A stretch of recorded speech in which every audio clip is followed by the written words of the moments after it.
Alright, Arrow fans, now it's time for the second episode of Read the Day, which is The Secret Origin of Felicity Smoak. Oliver and Royce spar in the foundry early in the morning. Laurel works out with Ted in the boxing ring, and Thea and Malcolm sword fight in another place. Thea jokingly wonders what normal people do in the morning. Felicity is in her apartment doing some sit-ups in pajamas in tune with an exercise video. She then heads to the bathroom to brush her teeth. Ray knocks on her door and pushes his way inside, talking rapidly about a project for Quick Consolidated involving supplying free energy to the city through cogeneration. Felicity makes coffee and sits down and listens to Ray. Someone else knocks on her door and, much to Felicity's surprise, it's her mother, Donna, who looks like she screams and hugs Felicity. Donna had texted Felicity that she was paying a visit, but forgot to hit send on the message, much to Felicity's annoyance.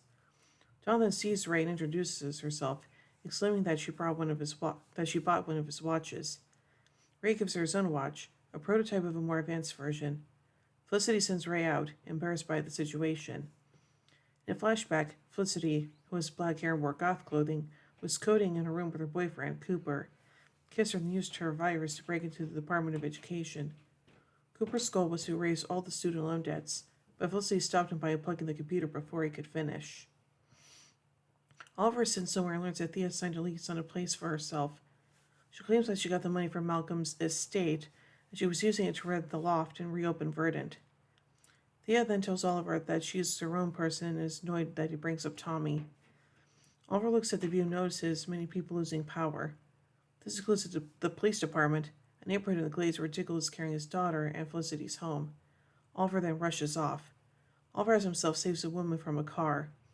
All the TVs then show the Brother Eye, with a disguised voice telling of their plan for the city before the power returns. Felicity and her mother head to the foundry. Felicity tells her mother to stay upstairs, but she still meets Oliver and Diggle. Felicity then has her mother watch Diggle's daughter as Oliver is uncomfortable having baby Sarah in the foundry. As Felicity tries to look into the blackout, Roy arrives. In flashback, Felicity and Cooper walk around on campus. Cooper is annoyed with her because she stopped him from erasing all the student loan debts. However, they soon make up. Suddenly, the FBI show up and arrest Cooper while Felicity screams and has to be held back. In the present, Brother Eye begins a second broadcast talking about taking all the money from everyone in the city. Felicity begins to hack into the appearance.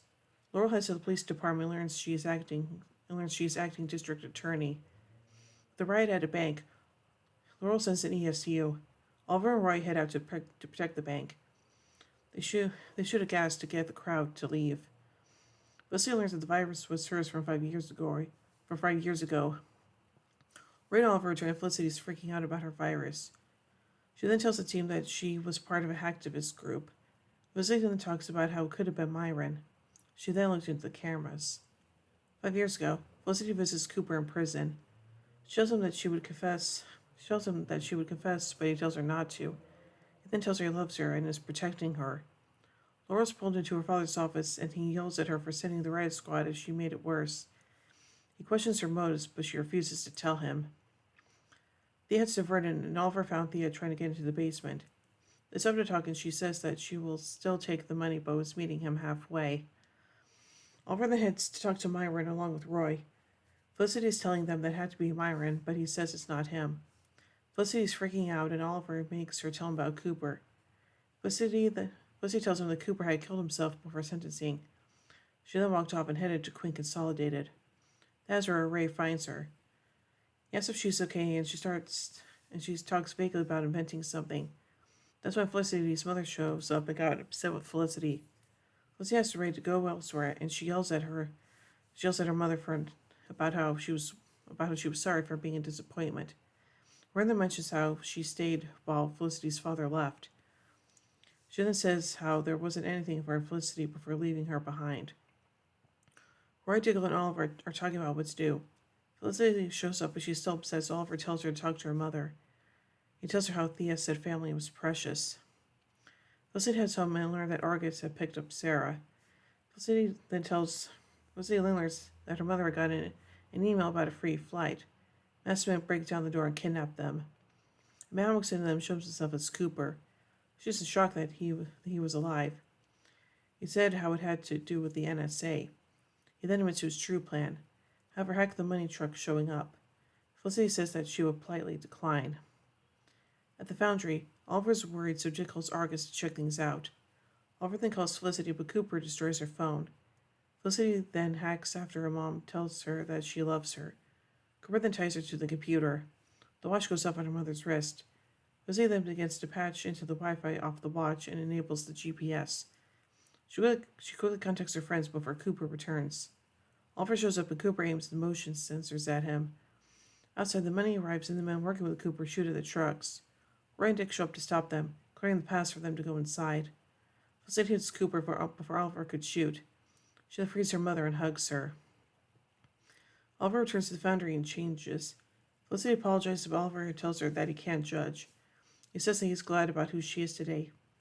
Felicity then heads out and says that they have to love their families. 5 years ago, Myra visits Felicity in her dorm and she's completely overhauled her appearance, with professional clothes and dyed blonde hair. Felicity declares this to be the new her and throws out her old gothic clothes. Laurel heads to the gym and decides to fill Ted Grandin on about Sarah dying. He says that she needs to train for herself. She then chooses a black jacket. Thea's at her new place when Oliver shows up with popcorn. She lets him inside and he hugs her. She suggests that he move in with her as it was a large place. She promises to donate Malcolm's money to charity after the club makes money. Across the building, Malcolm observes as Thea and Oliver watch TV. Felicity is at work when her mother shows up, intending to say goodbye before returning to Las Vegas tonight. They hug and Felicity thanks her mother for always being there for her and assures Donna that she is stronger due to her influence. Right then walks in and Donna thanks her for the watch, calling it a real lifesaver. Felicity then fakes being sick and leaves to spend the day with her mom. That night, Roy dreams that he is the one who killed Sarah, causing him to wake up in fear. So now let's take a look at some trivia surrounding this episode. The episode was originally titled Oracle. The coding Oracle was later referenced in AWOL. Oliver comments he was thinking about using it for Felicity, but that it was already taken. This could be a reference to Barbara Gordon, who in the comics is the vigilante Batgirl and later, after paralysis by the Joker, becomes Oracle. In the world of DC Comics, Secret Origin was a popular term and title for one-shot recaps of where principal characters came from, particularly when they were being rebooted in the 1980s and 90s. In Felicity's apartment, there was a poster from the movie The Adventures of Robin Hood.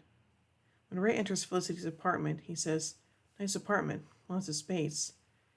This was also said by Bruce Wayne and the Joker when they entered Vicky Vale's apartment in the 1989 film Batman. DeGaulle mentioned that Lyle was off an Argus mission in Santa Prisca. In the comics, Santa Prisca is a fictional Caribbean island nation under harsh communist rule and heavy illegal drug trade.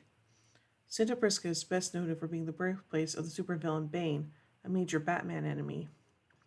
In one of the flashbacks, Felicity is doing some code for Zork, an interactive fiction computer game. Twice in the episode, Cooper mentions one of the game's main antagonists, the Gru, even quoting, "It is pitch black. You are likely to be eaten by a Gru" from Zork 1. Cooper Selden's shirt, when being arrested, is a fake depiction of the first ever Justice League cover. The shirt depicts Starro, the first enemy of the United Justice League. Felicity's goth look from her college years, especially her black hair and clothing and silver Egyptian ankh necklace, is a nod to the character Death from the Sandman comics, which is also DC/Vertigo property. The ankh pendant Felicity wore is also referenced to Dr. Fate, a DC Comics superhero who has possession of the Helm of Nabu, which grants magical powers. Cooper's codename is Brother Eye. In the comics, Brother Eye is a satellite created by the superhero Batman. The title of this episode refers to Felicity's backstory. This is the second episode of the Arrowverse, as well as the second episode of Arrow, to be named after a character in civilian sense after Sarah. The location when Cooper is arrested will later be used in The Flash Season 5's Godspeed. So overall, I think this episode is pretty darn good, and I like the fact that we get to learn a lot more about Felicity's backstory and whatnot, so yeah. So overall, I give The Secret Origin of Felicity Smoak 4 arrowheads out of 5. Anyway, tune in as we take a look at the final episode of the day, Guilty. So, until then, in the words of Oliver Queen, You have failed this city.